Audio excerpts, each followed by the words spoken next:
Alhamdulillah para mitra mangga dongeng urang teras gede. Aduh namanya bagian mungaran di kamari. Tan bagian kahiji tan bagian mungar. Ayeuna bagian kedua para mitra carios nyambung judulna Rusia Tunjung Sari karangan Uwa Tatang. Atuh Mang Jaya sapara kanca ngaturkeun wilujeng ngadangukeun mugi-mugi dongeng-dongeng ti Mang Jaya official tiasa katampi kalayan kabingahan. Mangga atuh cenah para mitra Mang Jaya moal bosen-bosen para mitra ngadugaikeun ka mitra sadaya nyaeta nu aya patula patalina sareng ieu para mitra sadaya paribasa jadi babasan nya geunya. Aya paribasa nyangakeun sabrang salayan tebih ka cabemahan teu nyangakeun hatur lumayan tebih ka saeman teu kitu nya para mitra. Tuh kitu nya ai basa Sunda ieu para wargi sadaya dina naon teh murwakantina teh bubuka teh nyangakeun sabrang salayan tebih ka cabemahan teu cenah nyangakeun hatur lumayan tebih ka saeman teu. Kitu nya para mitra paribasa dina basa Sunda. Mangga atuh dongeng nu judulna nyaeta Rusia Tunjung Sari karangan Uwa Tatang. Urang teraskeun deui ayeuna nincak bagian kadua. Mangga nyangakeun wilujeng ngadangukeun.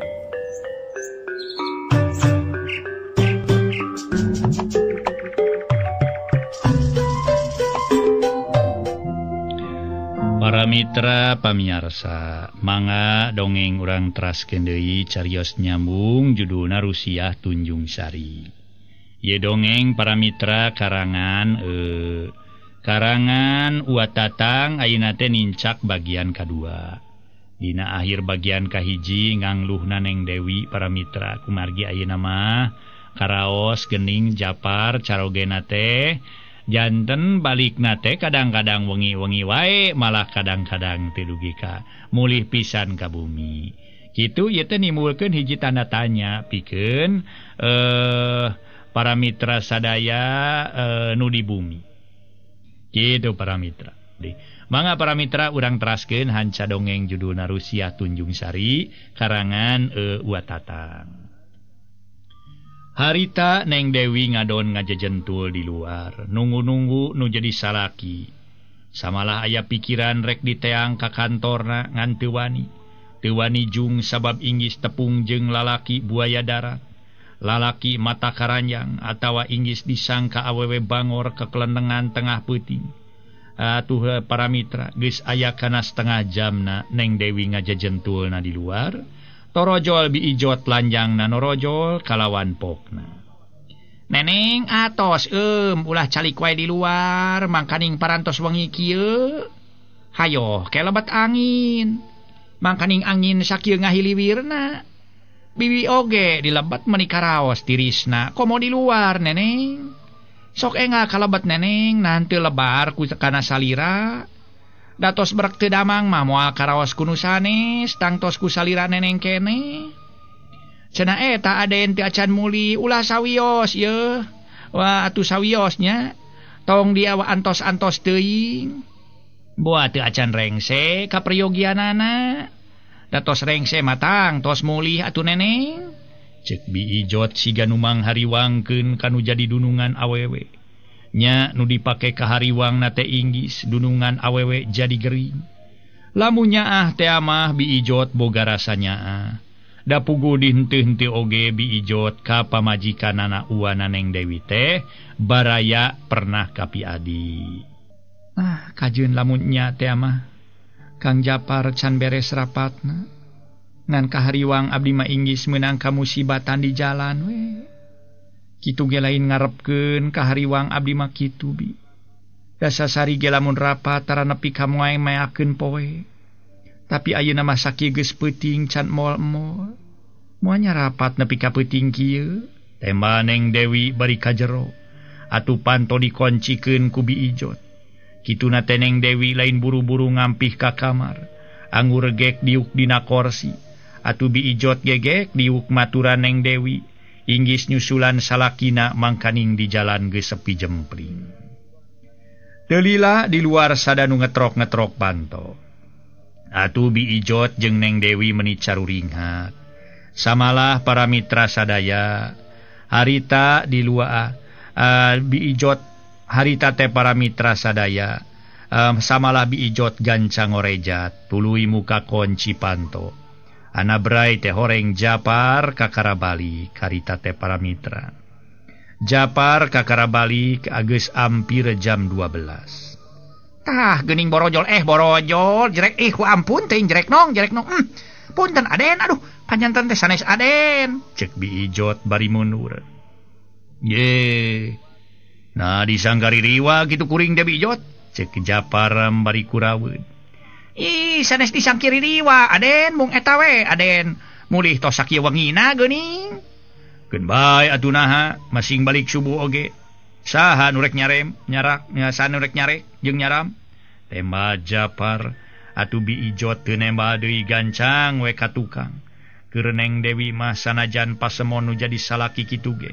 tetep we marah mai kalawan nanya rapat naon di kantor teh Kang nidugi ka wengi pokna bari neuteut para wargi sadaya lah biasa we lah rapat di perusahaan tembak Japar bari ngudaran sapatu dupi mama sumping Neng Dewi nanyakeun Bapareus Ramlan anu ngukut manehna. Lumatak teu datang, ripuh akang teh mimpin rapat di jam 10. Kahayang akang mah lamun mama geus teu kabadanan nyekel perusahaan mah tak naon atuh. Serenkeun ka akang. Komo kitu mama geus kolotang tuh geus ngurangan kondisina. Taku akang moal burung dijamin kaperluanana.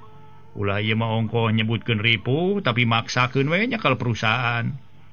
Kahayang akang mah lamun rek ngawakilkeun ka akang kasebut ka anak sanajan akang minantuna ge.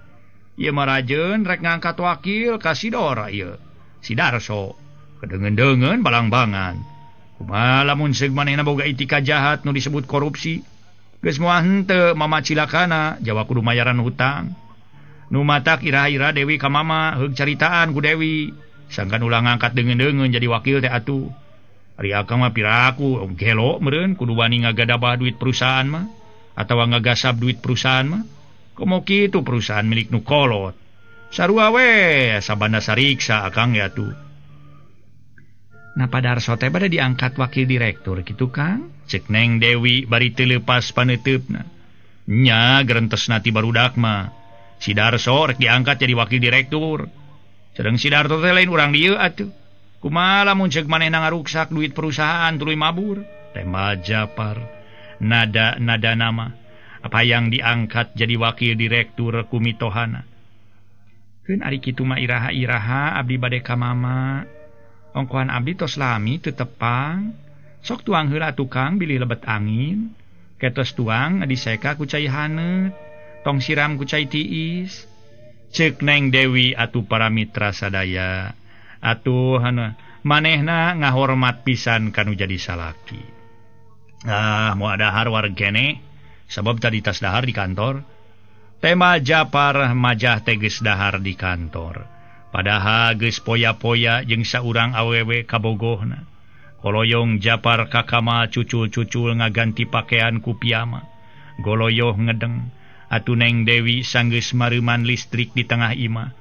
Tuluy ka kamar jepret panto kamar dikoncikeun tuluy disalin ku rok ipis paragi sare moal diseka heula Kang moal teu kuat ku jangar ye tema Japar tuluy nonggongan kalacat Neng Dewi unggah kana risbang goloyoh ngedeng nang karak bengkang sanajan hayang nembongkeun kasuka oge ari ningali kaayaan nu jadi salaki nonggongan mah Neng Dewi teu bisa ngalaksanakeunana gulipak ke malika patukang tonggong tapi henteu buru-buru sare sakitu geus ampir jam 1 kalah nyileuk ke sabab hate geus asa teu gararena lila mah panoneng Dewi ceuleuyeu akhirna mareup sare taksiran pitunduheun teh geus datang para mitra pamiarsa isukna jam 7 Japar geus saged disalin harita teh make jas bedahan tuluy didasi sakumaha biasa rek ngantor. Rupi akang berangkat ka mana? Ceuk Neng Dewi bari nunda cangkir dieusi ku cai kopi ngebul keneh. Har. Nah, make nanyakeun rek ka mana sagala? kawas nu kakara we ditinggalkeun ku salaki. Nyarek digawe atuh, lain rek ngadon pelesir bari nage. Tembak Japar bari menerkeun dasi. Sanes ku kitu kapan tadi akang nyaurkeun teu raraos salira nanging bade ngadamel. Sawios atuh liren sadinten mah, da mama ge moal sawios-wios ieu. Ulah maksakeun anjeun ari teu raraos makang. Keun ke abdi ngawartosan ka mama. Teu kitu abdi bade ka mama ngawartoskeun kang teu damang ayeuna. Ceuk Neng Dewi ti dituna mah ngaraskeun kanu jadi salaki. Lumeh tadi rek kacai Japar nyaritakeun teu garenah awak. Nya tadi nama moal ngantor akang teh. Ngan dipikir-pikir sieun mama teu ngantor. Saha nu rek ngatur pagawean barudak lamun akang henteu datang. Sajabati kitu akang sorangan boga rengsekeuneun ongko. Uguh lamun ngingetkeun kana karipuh mah. Ngan kumaha geus kaiket ku kawajiban jeung tugas. Nu hartina keur pagawe mah nya aka sebut bawahan. Teu bisa sakumaha ye. Teu bisa sakama-kama nurutkeun ka hayang sorangan. Sanajan pingpinan kasebut kolot sorangan kudu bisa ngabedakeun. Kasebut kolot teh atawa mitoha luar tina urusan dinas. Dari keur dinas mah atuh. Nya keur dinas mah atur aya di kantor tetep we kasebut pingpinan atawa dunungan akang. Jeung di lamun akang dibeda-beda pan nimulkeun masalah kanu sejen. Lamun akang melencing di gawena ke heug batur narurutan melencing pan cilaka kapagaweanana. Tembak Japar. Memang bener lamun dipikir kana kitu nama. Kudu bisa ngabedakeun atawa misahkeun antara pingpinan jeung kulawarga. Ngaso heula ngaso.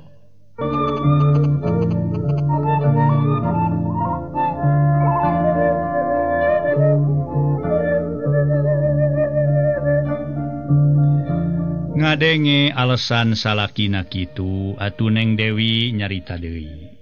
Nya mangga ari sakinten kiat makalayan moal karaos puyeng di jalana. Mung di mana aya nu karaos enggal mulih nya Kang? Ceuk Neng Dewi tetep ngarasa hariwang kudu jadi salaki. Sanggeus nginum cikopi mah Japar indit. Make motor kalawan ku Neng Dewi dijajabkeun ku paneuteub di teras. Les Japar ngiles tina paneuteupna. Bus Neng Dewi ka jero deui bari nutupkeun panto. Nyaan Japar kabung bulenganan aku awewe teh. Sajero ningkeur barang gawe hate mah tetep inget bae ari katambah-tambah inget kana janji. Rek mamawa ulin kaluar kota. Ku ayana kitu sanajan pagawean numpuk kecul we. Ngan samemeh rek ini teh nepungan heula Bapa Aras Aramlan. Nyaeta direktur atawa mitohana. Harita Japar ngetok-ngetrok panto atuh Bapa Ramlan pokna teh ku basa Indonesia. Masuk. Berai Japar mukakeun panto. Atuh luwih nyampeurkeun para mitra sadaya kalawan. Ku Bapa Ramlan ditanya bari neuteub. Ya naon Asep? Manawi aya kaprayogian mama? Ceuk Japar bari tungkul. Aya perlu urusan naon? Tanya Bapa Ramlan terus neuteub. Eta mama kamari teh kasumpingan kupun biang ti Garut. Ari geus kitu.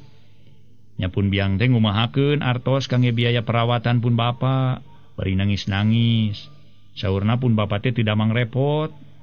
Dumali kitu bade ka ngeboon we artos kangge biaya perawatan pun bapa. Sakawitna mah Dewi masih keuna pinggel miwarang diical. Mungku abdi teh teu ditampi jalan pinggel mas kawin. Ceuk Japar ngabohong. Majarkeun kadatangan ku indungna ngumahakeun biaya di opname. Padahal teu kadatangan ku indungna malah geus aya kana sataun. Indungna Japar tara datang-datang. Ari kasbon nu kamari ieu 250.000 geus beres. Gacan mama neme dibayar 75.000. Kumaha atuh Japar? Utang nu kamari can lunas ayeuna geus rek hayoh de kasbon. Ai tuluy-tuluyan kasbon mah atuh mama teh ngarasa era ku pagawe nu sejen. Babakuna mah era ku bagian keuangan. Ayo ke mama disebutkeun sistem pamili.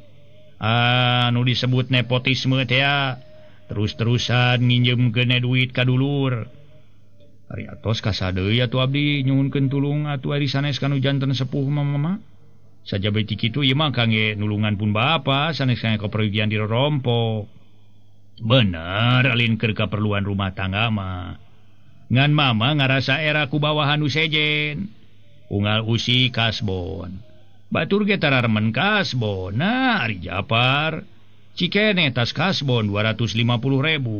Bari kakara mayar 75.000 ayeuna geus rek kasbon deui. Eta sabaraha perluna? Nyopami aya mah 500.000. Mama nanging sawios 300.000 oge sumuhun. Sakirangna abdi bade ikhtiar kanu sanes. Aduh moal bisa Japar, kajeun bapa nyumang we lah, sapeser mata Japar. Wayahna lain bapa teu karunya atawa embung nulungan. Ceuk Bapa Ramlan bari ngaluarkeun loket tina pesak calana kalawan mikeun duit 50.000. Atuh Japar teu bisa majar kumaha. Cegue ngarawatan duit tuluy dipesakan bari nganuhunkeun. Geus narima duit mah kaluar ti kantor direktur bari hate mah kukulutus. Nah, aing mah dasar gableg mitoha teh, teu gableg rumasa. Segala rupa parentah ti manehna teu waleh dilaksanakeun sia ku aing. Aing kasbon 300.000 teu mere. Beda eta aing teu heula geus kasbon 250.000 can lunas. Sanajan can lunas ge da moal burung dibayar atuh sia. Satungtung aing digawekeun keneh mah. Rasakeun deuleu sia isuk pageto perusahaan moal burung dicekal ku aing. Dikira aing teu bisa nyiar tareka. Tong disebutkeun aing teu ti wewengkon wetan deuleu. Kitu gerentes hate Japar. Make boga itikad goreng ka Bapak Ramlan mitohana. Harita Japar sanggeus asup karohangan digawena berai mukakeun panto bupet meja tulis. Nu maksudna rek ngasupkeun map jeung buku-buku. Ana breh dina jero bupet aya amplop panjang tuluy dikaluarkeun. Barang ditingali di jero amplop aya duitan 1.200.000. Si horeng duit setoran ti perusahaan sejen. Manehna pohoeun katitipan duit. Wayana kitu Japar teu kapalang negong, si duit setoran gancang dipesakan bari hate seuri. Bus map jeung buku-bukuna diasupkeun kana bupet jepret dikunci.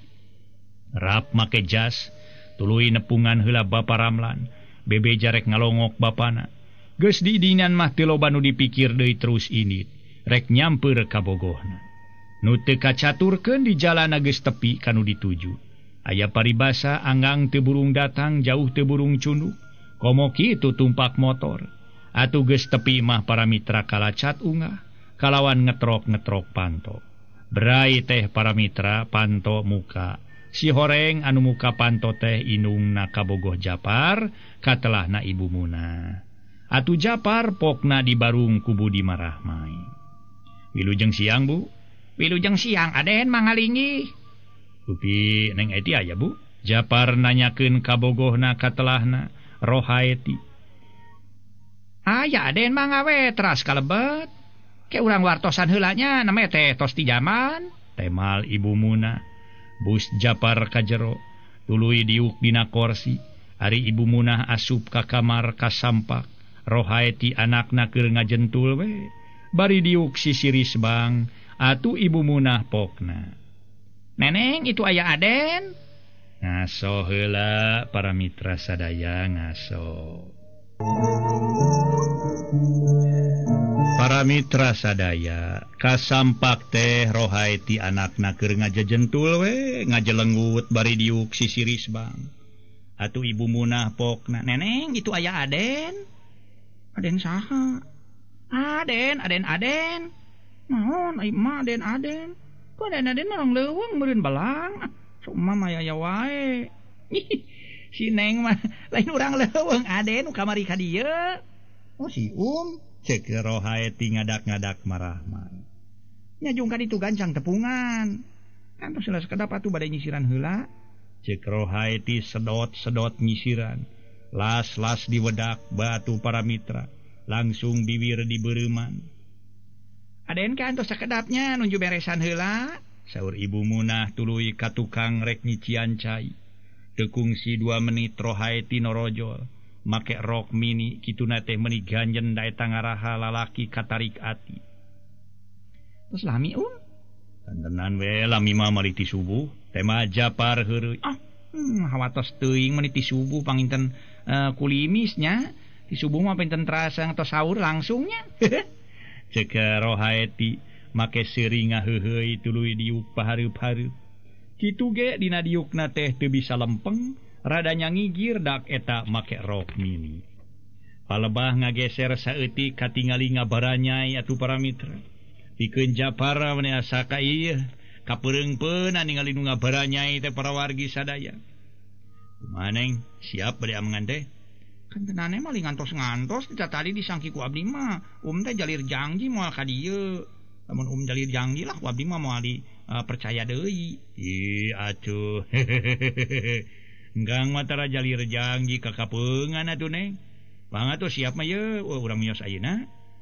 Moal ngaleut heula Om. Amoang kewe ngaleut mah di ditu, ongko bili kabujeng panas teuing di jalana ongko. Tema Japar bari ngorejat nangtung. Atuh rohaeti bebeja heula kanu jadi indung.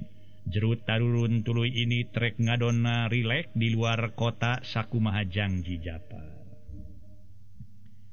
Wanci lohor geus kaliwat ngagayuh ka wanci asar. Beak wanci asar ninca ka wanci magrib nepi ka wanci isa Japar can bali. Atuh teu matak aneh lamun Segneng Dewi Hariwang. Sedeng nu dipake ka Hariwang nama genah galeuh we atuh. So ieu senang-senang tuluy guyer di hiji pila. Akhirna la pepoho kanu jadi pamajikan. Da geus kapangaruhan geus kaparabunan teh aku awewe para mitra. Anu kasebut pangeretan teh anu katelah Rohaeti. Dina ieu carita samalah Rohaeti menta dikawin. Ngan Japar menta tempo sabulan sabab can boga pikeun waragadna. Ari katambah-tambah Rohaeti hayang onang-onang, sajabati kitu menta mas kawin ku perhiasan emas kongkorong, katut gelang jeung cincin berlian. Cag tunda nuker sosonoan di hiji pila, malikan kana urusan Neng Dewi, geus ampir jam 1 masih keneh ngajejentul di patengahan, ngarep-ngarep nu jadi salaki can balik keneh. Sakapeung Neng Dewi lelenggutan nunutan, akhirna goloyoh we ngedeng dina kursi panjang, nu teu kungsi 2 menit, reup kasarean teu diangel-angel acan, tina bakating ku geus teu kuat nahan pitunduheun. Pareng Bi Ijot lanjang nalilir tuluy kaluar ti kamarna nu maksud mereka cai. Ret Bi Ijot ngareret katingali Neng Dewi ngarengkol dina kursi. Ya Allah, itu si Neng ngadon ngarengkol dina kursi. Matak naon atuh geus tunuh mah gancang ka kamarnya. Lain ngadon ngarengkol dina kursi jeung teu make anglang-anglang acan deui. Lain ku kitu dipikir-pikir nu jadi salakina nyiksa ka pamajikan teh. Nah terus ka mana atuh Den Japar teh cenanya? Asa piraku digawe nepi ka peuting onaman mah. Manasinakeun jadi pagawe di pabrik tinun sok giliran saminggu bagian beurang, saminggu bagian peuting. Ani pagawe kantoran. Malah digawena ge di mitohana. Sarua we jeung Pak ieu perusahaan milik si Neng keneh. Moha dinas kaluar kota mah kitu atawa ngadon sasabaan. Lamun nya teh mah dinas kaluar kota atawa sasabaan, matak naon balik heula bebeja kanu jadi pamajikan. Ngalah urang arep-arepeun kieu. Akhirna si Neng ngadon ngarengkol we dina kursi. Nyaan satia si Neng kanu jadi salaki. Hese ngan awewe model kieu. Hari rek dititah pindah ke kamar karunya mangkani ngameniti brak itu teu usik-usik. Keun rek disimbutan we karunya bising tiriseun. Ceuk gerentes Bi Ijot. Bari koloyong asup ka kamar Neng Dewi. Nyokot simbut di luhur kasur. Rup disimbutkeunna kana awak Neng Dewi. Geus nyimbutan maleos Bi Ijot teh ka tukang. Ngampih deui ka kamarna sabab peuting keneh kakara jam 2 kurang. Anu teu karasa harita para mitra aya nu azan subuh. Kulisik Neng Dewi lilir asa kageuingkeun ku sora nu azan. Nyah beunta tuluy nguniang hudang kalawan ngagerentes jeroeun dadana. Astagfirullahalazim. Nah aing teh ngadon kasarean dina kursi. Tapi ieu aya simut. Nah Kang Japar balik kitu kalawan nyimbutan aing. Nya sugan Kang Japar balik kalawan panto dibuka ku Bi Ijot. Ngan eta we Kang Japar atawa Bi Ijot meuni teung teuingeun teu ngageuingkeun aing. Kitu cek gerentos hateneng Dewi. Bari ngolosot turun tina kursi, tuluy mukakeun pantok kamar. Ana bray di kamar eueuh sasaha, tetela salakina tacan balik. Ngaso heula para wargi anu mulia, ngaso.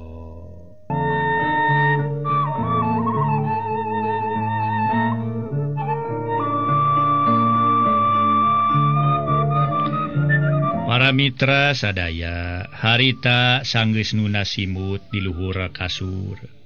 Leos neng Dewi katukang nyampak biijot keur naheur cai. Bibi, hari nu nyebutan abdi saha? Cek neng Dewi bari ngajanteng di lawang dapur. Sumuhun bibi, nu ngampuhan teh neneng hawatos atuda bilih tiris. Tembal biijot bari ngorejat nangtung. Nah, tu tengah geingkeun bibi abdi ngadon kasarean dina kursi. Anu mawi bade digugahkeun teh teu wantun sareng hawatos ka neneng jalan katingal nuju pulas naker. Bung peme digugahkeun bilih sasaha deui kulem. Atunya ku bibi teh daripada digugahkeun atuh mending di kampuhan we. Bibi ge terangso teh neneng kulem dina kursi wireh bade ka jaman. Dengan neneng kulem dina kursi mun teu lepat mah harita teh jam 2 kitu kirang langkung lah kitu tah. Engal bibi teh ngabantun kampuh ka kamar. Punten we wawantunanan bibi teh ka kamar neneng ngabantun kampuh.